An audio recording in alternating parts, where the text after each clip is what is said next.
No, it was the first graphic novel I'd read. And I read the script first of all, and then having read the graphic novel, was completely convinced that this would be the best job to do.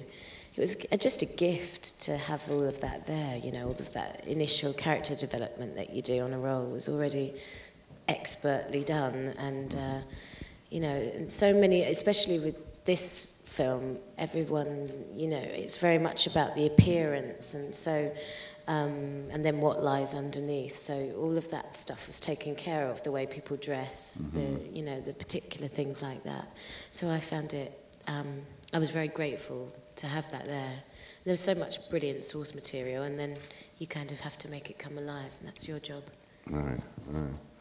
Was it different for you as actors to work in a film that was based on a graphic novel? Does it make it, in terms of the stylization of it?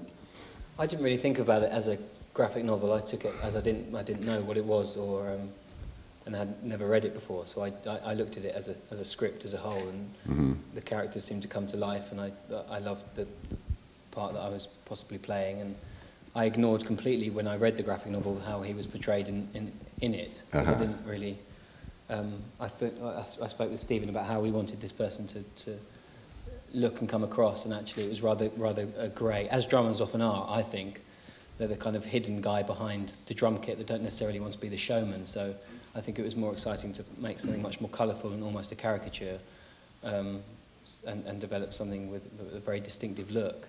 So it was lovely having it as a source material and understanding how Posey Simmons saw this person, saw their objective in the piece itself and what their purpose was within the piece. But it was down to us, I think, to put our own input into it and make it how we felt they should be and how they should be put across. And Moira wrote a beautiful screenplay, and basically that's what we referred to from the beginning, and the book was always so lovely to look at, but we were working from a beautiful screenplay that she'd brought to 3D. Yeah.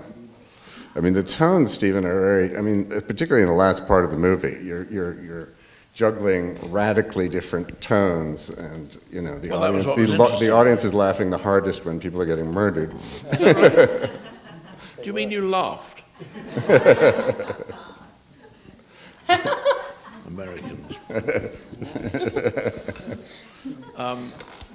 Well, it was because the idea of a tragedy being told as a comedy was very satisfying. And indeed, that it only became a tragedy because it was a comedy, in a sense.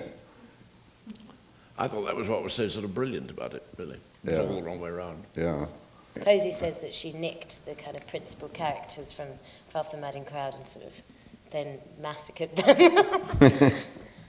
Did she ever have a stab at writing the screenplay, or did you want from the start to have someone else?